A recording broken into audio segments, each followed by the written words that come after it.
नमस्कार, मैं अनीता चौधरी। जय भारत, जय हिंद। और मैं जो आज बात करने जा रही हूँ अपने उसी इंसिडेंट को लेकर के जा रही हूँ जो साड़ी पहन के जब मैं रेस्टोरेंट में गई तो मेरे साथ जिस तरह का दुर्व्यवहार किया गया, मुझे दोयम दर्जे के साथ जो ट्रीट किया गया, उसके बाद बाउंसर्स की धमकी के साथ मुझे उस रेस्टोरेंट से निकाल दिया गया, प्रीमिसेस से। रेस्टोरेंट में तो एंटर करने ही नहीं दिया गया।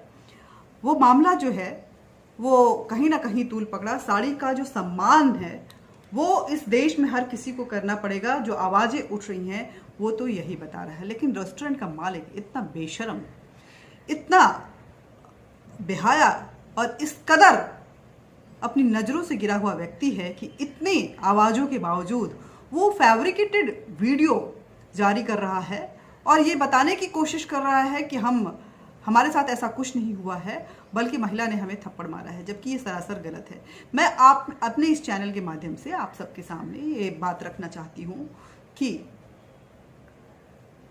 उस रात साड़ी को लेकर के ही हंगामा खड़ा हुआ और साड़ी ने अपनी इस कदर बेइज्जती आज तक शायद महसूस नहीं की होगी, या की भी होगी तो चुप रह गई होगी। लेकिन इस बार साड़ी चुप रहने के मिजाज में बिल्कुल नजर नहीं आ रही थी। वो द्रौपदी नहीं बनना चाहती थी। उसको उसकी साड़ी को कोई हाथ भी लगाए या आंख भी तड़ेर के देखे, ये उस साड़ी को बिल्कुल भी गंवारा नहीं था। रेस्टोरेंट अपने बचाव में जो वीडियो जारी किया है उसको मैं दिखाती हूं, लेकिन आपको बता दूं कि साड़ी के साथ ये अपमान जो है कोई नई बात नहीं है। मैं आपके साथ एक और वीडियो भी शेयर करूंगी जिसमें एक महिला बार बार पूछ रही है किसी व्यक्ति से कि आप बोल रहे हैं कि अंदर साड़ी में नहीं जाना है, एथनिक वेयर में नहीं जाना है, प्रॉब्लम क्या है। ये सारी जिरह जो है इस वीडियो में भी आपको दिखाई देगी। ये कहीं की है जो मेरे पास आया है, ये वायरल वीडियो है और इस वायरल वीडियो में भी मेरी ही तरह ये महिला भी अपने साड़ी के सम्मान के लिए, अपने एथनिक वेयर के लिए, अपने भारतीय परिधान के सम्मान के लिए लड़ाई कर रही है, जिरह कर रही है और व्यक्ति अंदर नहीं जाने दे रहा है। ये वीडियो देखिए। Understandable, yeah. Okay, short, but we are not wearing shorts and slippers, man. I'm We are not wearing smart such- casual क्या होता है? There's no comments by me that You we are just not told me allowing- I cannot enter in Indian wear. You just said that no ethnic wear. No, ethnic is something that we do. You don't allow, right? You don't allow ethnic wear. You're a restaurant and a bar in India, Ma'am, we are in Delhi, club, but you yeah. don't allow ethnic wear in your place. Yes? Thank you. That's all I want to know. Thank you very much. All right. बात ये नहीं है कि साड़ी पहन के मैं यहाँ वहाँ जाऊँ या नहीं जाऊँ।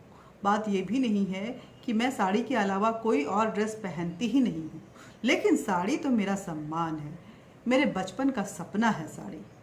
साड़ी जब थोड़ी बड़ी हुई तो उसी साड़ी को सपनों में संजोते हुए मैंने गुड़िया को भी, अपनी गुड़िया को, अपनी डॉल को भी गुड्डो गुड़ियों की शादी में वही साड़ी पहनाया था। जब बड़ी हुई और मेरी शादी की बारी आई तो मुझे ऐसा लगा कि मेरी साड़ी सबसे खूबसूरत होनी चाहिए और इस साड़ी में आज दुनिया की सबसे खूबसूरत लड़की मैं ही दिखनी चाहिए। ये मेरा सपना था और वो हर लड़की का सपना ये होता है जब वो सजती है अपनी शादी के लिए।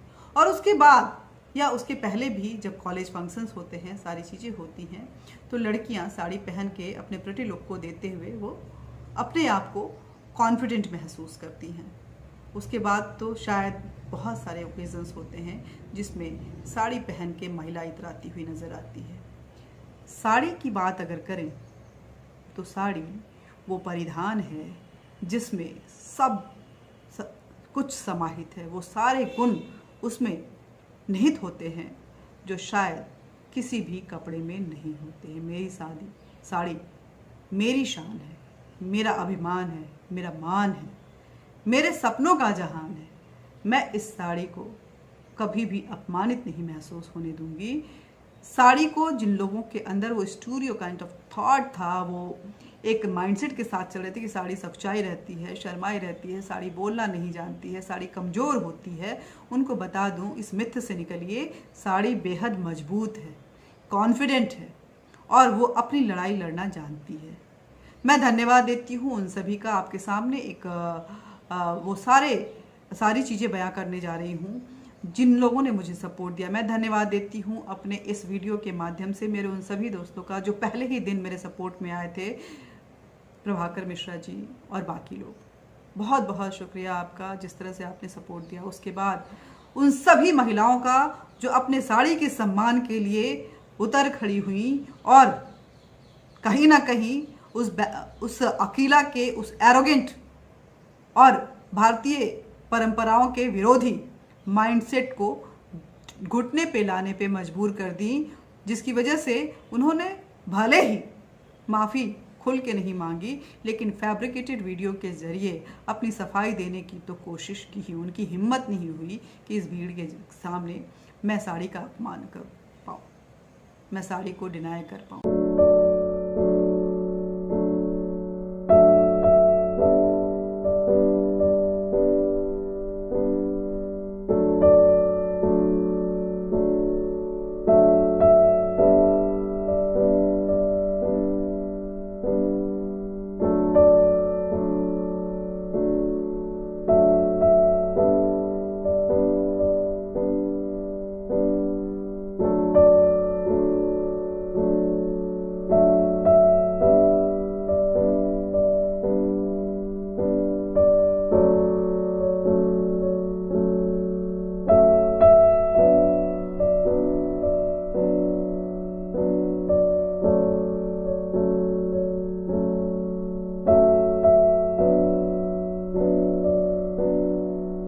स्मार्ट एथनिक है, स्मार्ट आउटफिट है, स्मार्ट कैजुअल है साड़ी।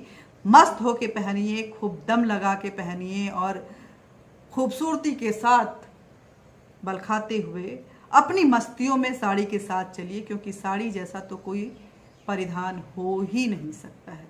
मैं आपको बता दूं कि साड़ी ने वो शोर मचाया, साड़ी ने अपनी लड़ाई को इस कदर तेज किया कि महिला आयोग ने भी उसकी आवाज़ सुनी और साड़ी के इस दर्द को समझते हुए सू मोटे हुए लेते हुए उस अकीला रेस्टोरेंट पे इन्वेस्टिगेशन तय किया है।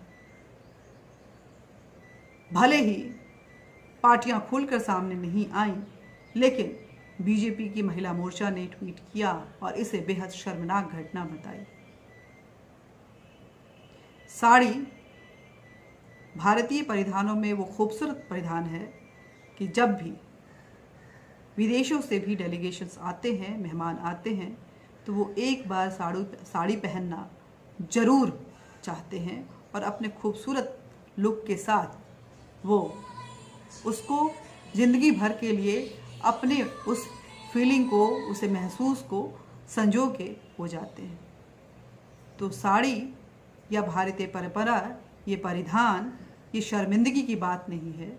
आप बिल्कुल मत शर्माइए। अगर आप भी साड़ी से शर्मिंदा हैं तो इसके मार्केट को देखिए, क्योंकि 70% जो मार्केट है कपड़ों का वो साड़ी कवर करता है। साड़ी की वैरायटी को देखिए, कितनी वैरायटीज़ है साड़ी में। साड़ी के सिर्फ अब ट्रेडिशनल नहीं रह गया है, बल्कि ये मॉडर्न हो चुका है। और जितने भी सक्सेसफुल पर्सनालिटीज़ हैं वो साड़ी पहनकर जब आती हैं तभी अपने आप को सबसे ज़्यादा कॉन्फिडेंट और ग्रेसफुल महसूस करती हैं। साड़ी इस देश का सम्मान है। साड़ी हर जगह अलाउ होना चाहिए और साड़ी को लेकर के जो मिथ है वो बिल्कुल ख़त्म होनी चाहिए। साड़ी तुम्हें सलाम है। नमस्कार, जय हिंद, जय भारत। साड़ी को हमेशा आगे बढ़ाइए, भारतीय परिधानों को, भारतीय परंपराओं को ज़्यादा से ज़्यादा अपनाइए। शर्मिंदगी नहीं महसूस कीजिए, क्योंकि यही हमारी पहचान है। हम अपने पहचान को अगर खोते हैं तो कहीं ना कहीं हम इन्फीरियरिटी कॉम्प्लेक्स में जाते हैं, दूसरों को कॉपी करने की कोशिश करते हैं और फिर ना हम इधर के रहते हैं ना उधर के। Thank you.